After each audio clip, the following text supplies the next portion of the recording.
Hello दोस्तों, कैसे हैं आप सभी? अच्छे होंगे, उम्मीद करते हैं।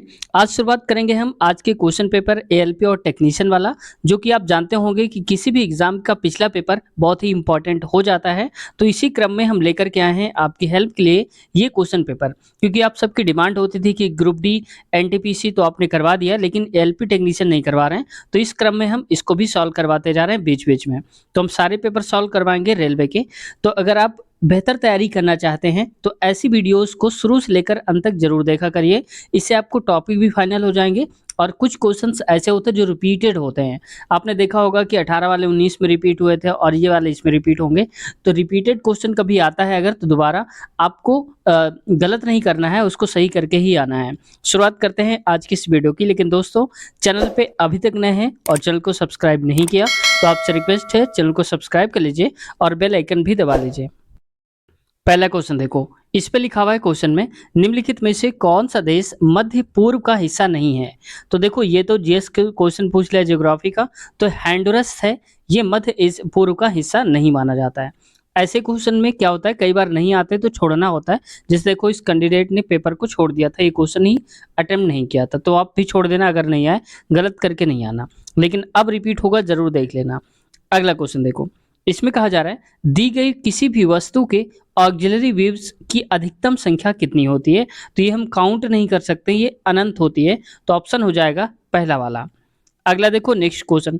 इसमें कहा जा रहा है नेक्स्ट क्वेश्चन पे, निम्नलिखित में से कौन सा तृतीय श्रेणी का उत्तोलक नहीं है? अब देखो, कह रहा है नहीं है। हम कई बार क्या करते हैं, तृतीय श्रेणी पढ़ते हैं और फटाक से टिक कर देते हैं, तो गलत हो जाता है। तो ये एक ठेला का जो पहिया होता है वो तृतीय श्रेणी का उत्तोलक नहीं है। बाकी सारी जो चिमटी है, स्टेपलर है, हॉकी स्टिक है, ये तृतीय श्रेणी के उत्तोलक होते हैं। इनकी वैल्यू हमेशा एक से कम होती है, याद रखना है। एक से कम हमेशा इनकी वैल्यू होती है, तृतीय श्रेणी के जो उत्तोलक होते हैं। अगला क्वेश्चन पे आते हैं। नेक्स्ट क्वेश्चन अगला है, 2, 5, 8, 14, 21 का माध्य यानी कि मीन बताना है, क्या होगा? तो आप जानते होंगे जो माध्य होता है उसमें से सबका जोड़ करके और नंबर जितने होते हैं उनसे हम भाग दे देते हैं। तो देखो, इसको लिख देता हूँ, 5 और 2 7, 7 8 हो जाएगा 15, और 15 14 हो जाएगा 29, और 29 और 21 हो जाएगा यहाँ पर कितना, 50। 50 हो जाएगा। और 50 में से देखो टोटल नंबर कितने हैं, 1 2 3 4 और 5। तो 5 से भाग दे दो, कट जाएगा ये, तो बचेगा यहाँ पर 10। तो सही उत्तर हमारा हो जाएगा 10। तो समांतर माध्य जब भी हमें निकालना होता है तो हम सारी संख्याओं को जोड़ देते हैं और जितनी संख्याएं दी होती हैं उसे हम भाग दे देते हैं। अगला क्वेश्चन देखो, नेक्स्ट क्वेश्चन कह रहा है इसमें से अ, अंकोर वाट का प्रसिद्ध मंदिर कहाँ पर स्थित है? तो ये कंबोडिया पर स्थित है। ये इंटरनेशनल है, पूछ लिया है। तो अंकोर वाट का मंदिर कंबोडिया में स्थित है। अब दोबारा अगर क्वेश्चन आता है तो ये गलत ना हो, इसको आप सही से देख लीजिए। अगला क्वेश्चन देखो, यहाँ पर रीजनिंग का क्वेश्चन है। कह रहा है दी गई श्रृंखला का एक पद अनुपस्थित है, यानी कि ये वाला नहीं लिखा हुआ है, उसको लिखना है। दिए गए विकल्पों में से वह सही विकल्प चुने जो श्रृंखला को पूरा करेगा। कुल मिला के कहना चाहता है कि क्वेश्चन मार्क जहाँ पर लगा हुआ है वहाँ पर कौन सा नंबर आएगा, कौन सा लेटर लिखेंगे। तो इनसे अगर ध्यान से देखोगे तो जे के एल और एल के बाद एम का गैप है, फिर आ गया है एन एम ओ पी, और पी के बाद देखो क्यू का गैप है, आर आ गया। इसका मतलब कि यहाँ पर जो भी लिखा गया होगा, जे के पहले जो एक लेटर आता है उसको छोड़ दो। तो जे के पहले क्या आता है, आई आता है, तो आई छोड़ दिया होगा। आई के पहले क्या आता है, एच आता है, तो यहाँ पर हो जाएगा एच जी एफ। देखो, एफ जी एच और आई छोड़ दिया, जे के ऐसे हो गया होगा। सही उत्तर हो जाएगा हमारा सेकंड वाला, एच एच जी एफ वाला। अगला क्वेश्चन देखो, निम्नलिखित में से कौन सा नृत्य जम्मू कश्मीर से संबंधित है? तो ये रॉफ जो होता है ये जम्मू कश्मीर का नृत्य होता है, ठीक है। बाकी सारे जम्मू कश्मीर से रिलेटेड नहीं है।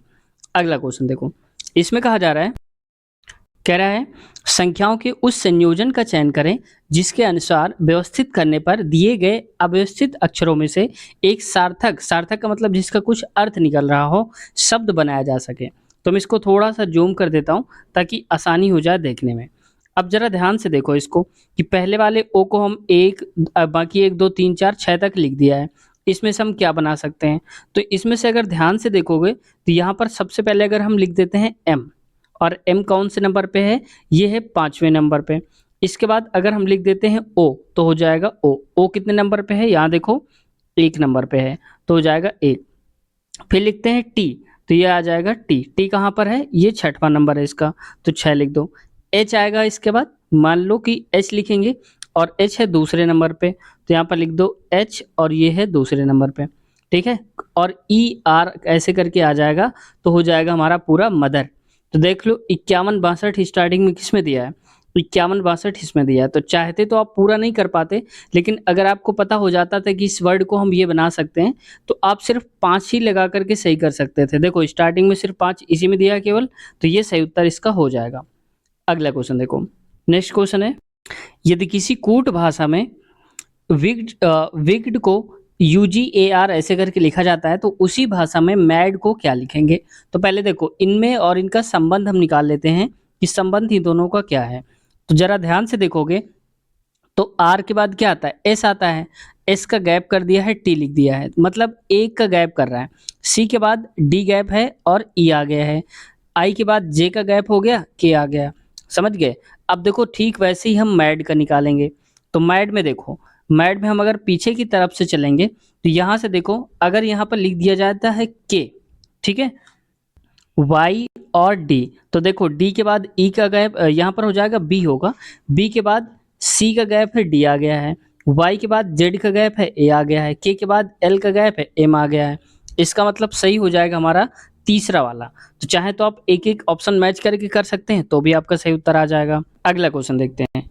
नेक्स्ट क्वेश्चन देखो, यहाँ पर कहा जा रहा है, ये फिजिक्स का क्वेश्चन है और इसमें है कि एल लंबाई और त्रिज्या आर वाले एक बेलनाकार तार का प्रतिरोध आर है, उसी पदार्थ से बने दोगुनी लंबाई और दोगुनी त्रिज्या वाले तार का प्रतिरोध कितना हो जाएगा? कुल मिला के कहना चाहता है कि उसकी लंबाई को दोगुना कर दिया जाता है और त्रिज्या को भी दोगुना कर दिया जाता है, तो नया वाला प्रतिरोध कितना हो जाएगा?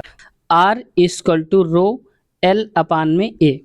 तो अब त्रिज्या को कितना कर रहा है? दोगुना, तो एल माफ कीजिएगा, लंबाई को दोगुना कर रहा है तो एल है तो हो जाएगा 2l, और ए मतलब होता है एरिया और त्रिज्या है, त्रिज्या का मतलब होता है कि आर स्क्वायर करेंगे तो एरिया मिल जाएगा। तो यहाँ पर देखो ये हो जाएगा, 2 करेंगे दोगुना तो 2r का स्क्वायर करोगे तो 4 आएगा, तो मैं डायरेक्ट यहाँ पर लिख देता हूँ 4r।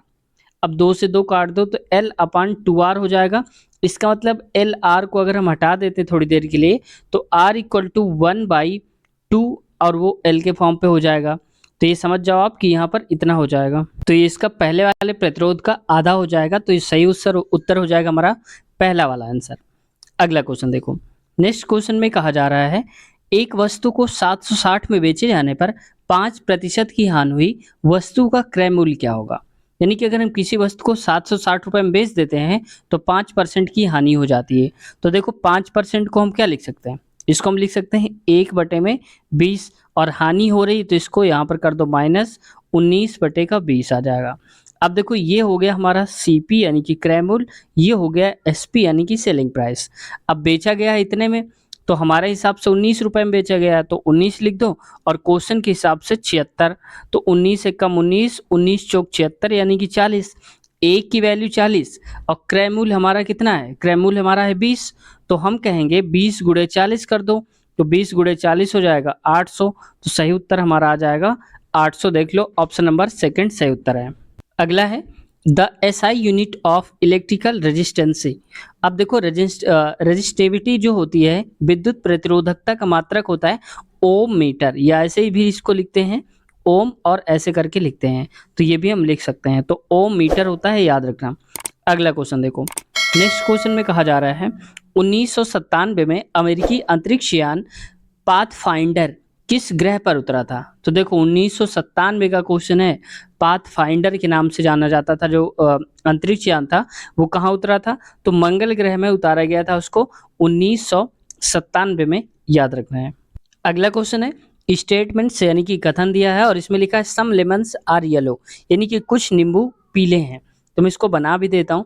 तो पहले ये मान लो, इसको थोड़ा सा छोटा कर लो और इसको एक मान लो कि ये बन गया, ठीक है। और यहाँ पर लिख देता हूँ सम लेमन्स, लेमन्स को एल लिख दो, और कुछ नींबू येलो हैं, इसको लिख दो येलो। तो देखो कुछ वाले जो ये हैं ये लेमन येलो में आ रहे हैं, ये वाला। अगला कह रहा है ऑल येलो आर लाइम, यानी कि जितने भी येलो हैं सारे के सारे क्या हैं? लाइम हैं। तो तो यहाँ पर मान लो कि ये वाले हैं, तो ये हो जाएगा इसका बड़ा वाला, तो इसको यहाँ पर कर दो लाइम, तो ये हो जाएगा लाइम। अब देखो क्या बोल रहा है, कह रहा है नो लाइम आर लेमन, यानी कि जो लाइम है वो लेमन नहीं है, तो जबकि हैं, देखो जो लाइम वाला ये सर्कल है ये इसमें आ रहा है, तुम टच हो रहे हैं दोनों, तो इसका मतलब कह रहा है टच नहीं हो रहा है, तो ये तो गलत है, टच हो रहे हैं ना। सम लेमन्स आर लाइम, हाँ ये कह रहा है कि कुछ जो लेमन्स हैं ये वाले वो लाइम हैं, तो ये बात सही है, क्योंकि देखो ये वाला जो हिस्सा है ये इसी में तो आ रहा है, तो ये सेकंड वाला सही हो जाएगा। तो ओनली कंक्लूजन सेकंड फॉलोज, केवल दूसरा निष्कर्ष अनुसरण करता है, तो तीसरा नंबर सही आंसर हो जाएगा। अगला क्वेश्चन, निम्नलिखित में से कौन सा वेन आरेख मांसाहारी पशुओं, शेरों और बाघों के बीच के संबंध को दर्शाता है। तो देखो कि मांसाहारी पशु की अगर बात हो रही है तो यहाँ पर मांसाहारी पशु में शेर भी होता है और बाघ भी होता है, लेकिन कोई भी बाघ शेर नहीं होता है। तो मान लो कि ये बड़ा वाला जो सर्किल है वो मांसाहारी है, तो मांसाहारी के अंदर शेर भी आएगा बाघ भी आएगा, तो ये शेर हो गया ये बाघ हो गया। अब दोनों शेर और बाघ अलग अलग होते हैं, इस वजह से कोई भी सर्कल इसमें टच नहीं है, दोनों अलग अलग हैं, तो सही उत्तर हमारा हो जाएगा ऑप्शन नंबर पहला ही वाला। अगला क्वेश्चन, पंजाबी त्यौहार लोहड़ी में प्रकृति के किस तत्व की पूजा की जाती है। तो देखो लोहड़ी त्यौहार जो होता है उसमें आग की पूजा करी जाती है, तो ऑप्शन नंबर चौथा हमारा सही उत्तर हो जाएगा अग्नि। अगला क्वेश्चन देखो, अगला क्वेश्चन है डैश कंप्यूटर को तार संयोजित कनेक्शन वाले नेटवर्क से जोड़ने का सर्वाधिक आम तरीका क्या है। तो आम तरीका है ईथरनेट, ऑप्शन नंबर दूसरा हमारा सही उत्तर है।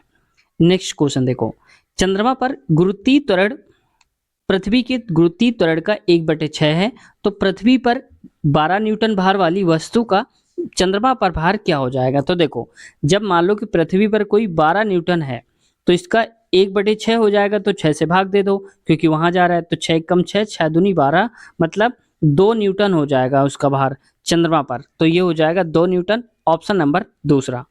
और ये क्वेश्चन कई बार रिपीटेड क्वेश्चन है, 1 किलोवाट ऊर्जा इक्वल जूल में कितना होता है। तो याद रखना है बहुत बार क्वेश्चन रिपीट हुआ है, सेम टू सेम क्वेश्चन पूछा गया है। तो ये 3.6 इंटू 10⁶ जूल के बराबर होता है, ये जूल कर लो, तो 3.6 इंटू 10⁶ जूल होता है 1 किलो वाट में।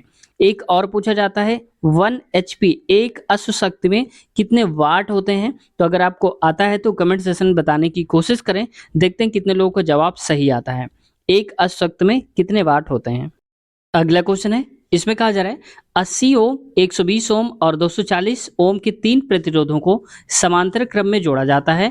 प्रतिरोधों के इस संयोजन को एक 12 वोल्ट बैटरी से जोड़ा जाता है।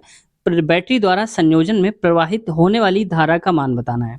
तो देखो सबसे पहले इनका तुल्य प्रतिरोध निकाल लो, तो ये समांतर क्रम में है, समांतर क्रम में होता है 1/80 और दूसरा है 120, तो हो जाएगा 1/20 और नीचे लिखा हुआ है 240, तो 1/240।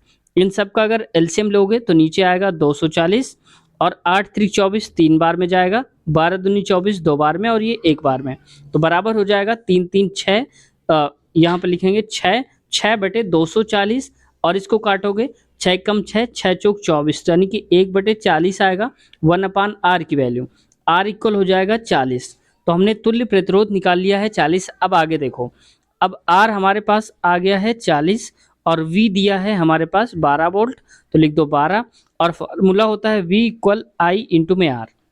हमें धारा बताना है यानी कि I, तो I की वैल्यू हो जाएगी V अपान का R। तो V कितना दिया है, ये दिया है 12, नीचे आ जाएगा R 40 दिया है, 40 काट दो, 4 एक कम 4, 0 बढ़ा देंगे 4 3 12, यानी कि हो जाएगा 3/10 और इसको हटा लिख सकते हैं हम यहाँ पर 0.3 एम्पियर। तो ऑप्शन नंबर हमारा हो जाएगा लास्ट यानी कि चौथा वाला 0.3 एम्पियर।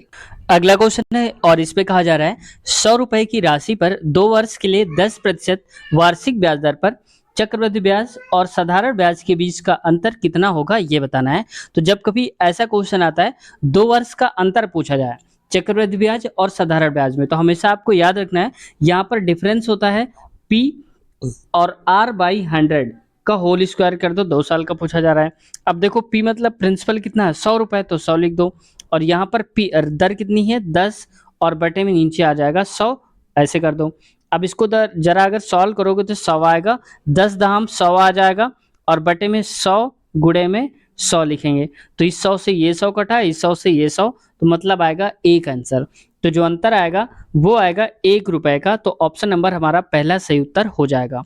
तो समझ गए होंगे आप। इसको उम्मीद करते हैं ये क्वेश्चन का आंसर आप कर लेंगे, और ऐसा अगर दोबारा कभी क्वेश्चन आता है तो भी आप सॉल्व कर लेंगे। बस आपको फार्मूला यही लगा देना है, PR/100 का होल स्क्वायर। ऐसे क्वेश्चन जब भी कभी हम फार्मूले बताते हैं उनको आप नोट कर लिया करिए, ताकि दोबारा कभी काम आ सकें। तो दोस्तों आज की वीडियो को हम यहीं तक रखते हैं, और इसके आगे वाले जो क्वेश्चंस होंगे वो हम नेक्स्ट पार्ट में कवर करेंगे। तो आज की वीडियो कैसी लगी कमेंट सेशन में ज़रूर बताइए, और हाँ, कुछ पूछना है कहना चाहते हैं तो कमेंट सेशन में आप अपनी बात कह सकते हैं। दोस्तों अगर इससे पहले वाले पार्ट्स आपने नहीं देखे हैं तो हमारे चैनल के प्लेलिस्ट में जाइए, वहाँ पर हमने अलग से प्लेलिस्ट बना दिया है रेलवे पिछला वर्ष पेपर। तो जैसे ही आप उस प्लेलिस्ट पे क्लिक करेंगे तो सारे पार्ट्स आपके सामने खुल करके आ जाएंगे। आप जो भी पार्ट्स चाहें आसानी से देख सकते हैं। उस पार्ट्स में से कुछ एनटीपीसी और ग्रुप डी और एएलपी टेक्नीशियन के भी हैं। तो जो भी आप देखना चाहते हैं उनको आप आसानी से देख सकते हैं, और आगे आने वाले समय में भी हम लगातार सारे के सारे क्वेश्चन पेपर करवाएंगे। और रियल क्वेश्चन पेपर है, आप इसको देख भी पा रहे होंगे, सारे के सारे रियल क्वेश्चन पेपर ही हमने करवाए हैं जितने भी हैं। तो इससे बहुत कुछ फ़ायदा मिलने वाला है। तो अगर आप अगला पार्ट देखना चाहते हैं तो इसी वीडियो के नीचे लिंक में डिस्क्रिप्शन में आप चेक कर लीजिए, लिंक दी होगी, उसी पे क्लिक करके आप इसका अगला पार्ट भी देख सकते हैं। तो मिलते हैं नए वीडियो में। लेकिन दोस्तों चैनल को अभी तक सब्सक्राइब नहीं किया है तो चैनल को सब्सक्राइब कर लीजिए और बेल आइकन दबा लीजिए, जिससे हमारे वीडियोस की नोटिफिकेशन टाइम टाइम से आपके पास पहुंचती रहे और आप अपडेट होते रहें। तो मिलते हैं नए वीडियो में, अपना ख्याल रखिए, टेक केयर, बाय बाय।